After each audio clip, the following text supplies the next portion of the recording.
আসসালামু আলাইকুম। আশা করছি আপনারা সকলে অনেক ভালো এবং সুস্থ আছেন। তো আজকে আমরা দেখাবো ফাইবারের যে নতুন আপডেট W9 ফর্ম ভেরিফিকেশন সেই আপডেটটা, এবং এই আপডেটটা মূলত কি? এই আপডেটটা হচ্ছে ইউরোপিয়ান যত ক্লায়েন্ট আছে সেই ক্লায়েন্টদের সামনে আপনার প্রোফাইলকে রিপ্রেজেন্ট করা।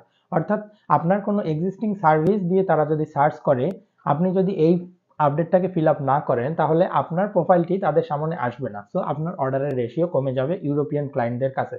তো সেই জন্য আমরা এই আপডেটটাকে পূরণ করে নেব। এই আপডেটটা পূরণ করার জন্য আমরা ফাইবার প্রোফাইল থেকে সেটিংস অপশনে চলে আসব। সেটিংস অপশনে চলে আসলেই আপনারা এখানে দেখতে পারবেন ফর্ম W9, ঠিক আছে। আর এখানে আপনার পার্সোনাল অ্যান্ড বিজনেস ইনফো, এটা আপনারা পরেও দেখতে পারেন, ঠিক আছে।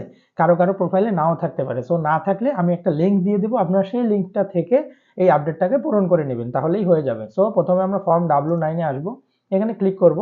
ক্লিক করে এখানে নো, হ্যাঁ, নোটাকে সিলেক্ট করব। আমার নো অলরেডি সিলেক্ট করা আছে, তবুও আমি দেখাচ্ছি।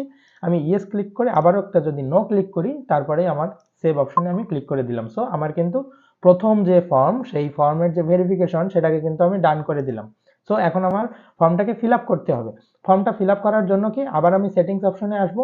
এসে সেটিংস থেকে এই যে পার্সোনাল অ্যান্ড বিজনেস ইনফো, এটাতে আমি ক্লিক করব। সো এটাতে ক্লিক করলেও আমার যে অপশন আসবে আমি দেখাচ্ছি, দেখেন এটাতে ক্লিক করলেও আমার যে অপশন আসবে, এটাতে ক্লিক করার পর আমার কাছে অপশন আসতেছে এই যে ইউ আর অল সেট, মানে আমি কিন্তু অলরেডি ভেরিফাই করে ফেলছি। সো এটাতে আলটিমেটলি কি অপশন আসবে আমি দেখাচ্ছি।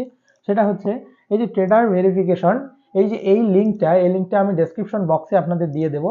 সো আপনাদের সামনে এই ইন্টারফেসটা শো করবে, ঠিক আছে। সো এই ইন্টারফেসটা শো করার পর আপনাদের কাজ কি বলতেছে, how do you plan to use fibre, ঠিক আছে। এখানে দুইটা অপশন আছে, outside of my fibre job আর profession, as part of my primary job আর প্রফেশন। সো এখানে দুইটা ইনফরমেশন আছে। একটা হচ্ছে আপনি আপনার প্রাইমারি জব যে কোনো কিছু হতে পারে, এটার পাশাপাশি ফাইবারকে ইউজ করেন, নাকি ফাইবারকে আপনি প্রাইমারি জব হিসেবে ইউজ করেন। সো আমরা যদি just outside of my primary job এইটা দেই, তাহলে আমার আর কোনো প্রসেস নাই, আমার ফর্ম ফিল আপ শেষ, এবং আমার যে আপডেট ফাইবার থেকে এসেছে সেটাও আমার ডান, এবং আমি এটাই সিলেক্ট করব outside of my primary job. So এটাকে করে আমি নেক্সট অপশনে ক্লিক করে দিলাম। সো নেক্সট অপশনে ক্লিক করে দিলেই আমার কিন্তু কাজ শেষ। তার মানে আমি যদি নো দেই, ঠিক আছে, মানে আমি যদি আউটসাইড দেই তাহলে আমার আর কোনো কাজ নেই, এবং ফাইবার হচ্ছে আমার আউটসাইড একটা মার্কেট প্লেস, যেখানে আমি অন্য প্রাইমারি জব আছে পাশাপাশি আমি এই কাজটা করি। সো এখানে আমার আর কোনো কাজ নেই, আমি অল সেট। বাট আমি গো ব্যাক টু মাই গিগে চলে আসলাম। Go back to my gig থেকে আমি আমার গিগে চলে আসলাম, তার মানে আমার কিন্তু কাজ শেষ।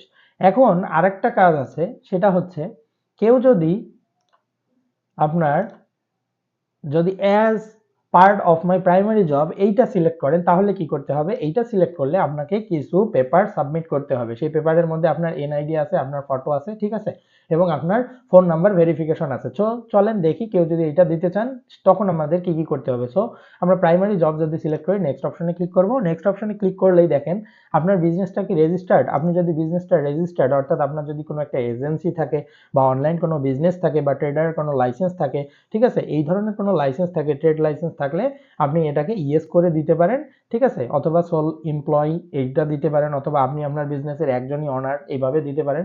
সো আমি এটাকে আসলে নো দেবো, ঠিক আছে, কারণ আমি ইয়েস যত বেশি দিতে থাকবো আমার কাছে তত বেশি কাগজপত্র যাবে। সো আমার এত দরকার নেই, ঠিক আছে। সো আমি এটাকে নো দিয়ে নেক্সট করলাম। নো দিয়ে যখন নেক্সট করলাম তখন দেখেন আমার কিন্তু ফোন নাম্বার ভেরিফাই করা আছে, সেই জন্য আমার এখানে টিক মার্ক উঠে আছে, কিন্তু বাকি add your professional personal information এবং আপলোড ইউর আইডি, এই দুটো কিন্তু এখানে আমাকে সাবমিট করতে হবে। সো আমি কন্টিনিউ অপশনে যখন ক্লিক করব, কন্টিনিউ অপশনে ক্লিক করলেই আমার কাছে ভেরিফাইয়ের জন্য একটা ইন্টারফেস আসবে। সো এখানে আমি বিং ভেরিফাই ক্লিক করলেই আমার কাছে এখানে কান্ট্রি, কোন কান্ট্রি, অবশ্যই বাংলাদেশ সিলেক্ট। দেন আমার এখানে I consent to the above, আমি ওপরের এগ্রিমেন্টের সাথে একমত। দেন আমার এখানে ফার্স্ট নেম দিতে হবে, মিডল নেম দিতে হবে, লাস্ট নেম দিতে হবে। অবশ্যই আইডি কার্ডে আপনার যে নাম থাকবে সেই নামটাই এখানে দিবেন, ঠিক আছে। দেন হচ্ছে কত, ইন্টার ইওর নেম, ইমেল দিতে হবে, ফোন নাম্বার দিতে হবে, এবং অ্যাড্রেসটা দিতে হবে, অবশ্যই আইডি কার্ডের অ্যাড্রেসটা দিতে হবে। Then continue. সো এটা ফিল আপ না করলে আমাকে এত কন্টিনিউ করতে দিচ্ছে না। এটা যখন আমি কন্টিনিউ করব, পরবর্তীতে আমার আইডিটাকে আপলোড করতে হবে। সো আইডিটাকে আপলোড করব কিভাবে, আইডিটা একটা ফ্রন্ট সাইডের ছবি তুলবো, একটা ব্যাক সাইডের ছবি তুলবো, তুলে এটাকে আপলোড করব, তাহলেই কিন্তু এভাবে আমরা ফর্মটা ফিল আপ করতে পারি। বাট আমি রিকমেন্ড করব আমরা যদি আউটসাইড দেই তাহলে আমার আর কোনো কাজ নেই। সো আমি আরেকটু ব্যাকে যাব, ব্যাকে গিয়ে আমার এখানে অলরেডি কিন্তু ঠিক করাই আছে, কারণ এটাকে আমি আর নেক্সট করি নাই, সো এটাকে দিই আরেকবার নেক্সট করে দিই, so go back to my gig. So আপনারা এটা করে নেবেন এবং এটা 17 তারিখ পর্যন্ত আছে, ফেব্রুয়ারি 17 তারিখ পর্যন্ত এই আপডেটটা থাকবে, এর মধ্যেই আপনাকে করে নিতে হবে। তাহলে পরবর্তীতে ইউরোপিয়ান যত ক্লায়েন্ট আছে সার্চ করলে আপনার রিলেভেন্ট সার্ভিস যদি থাকে তাহলে আপনার প্রোফাইলটাকে তারা রিকমেন্ড করবে, বাট যদি না থাকে তাহলে কিন্তু আপনি যদি এই আপডেটটা পূরণ না করেন তাহলে এটা করবে না। সো ভালো থাকবেন, সুস্থ থাকবেন, ধন্যবাদ।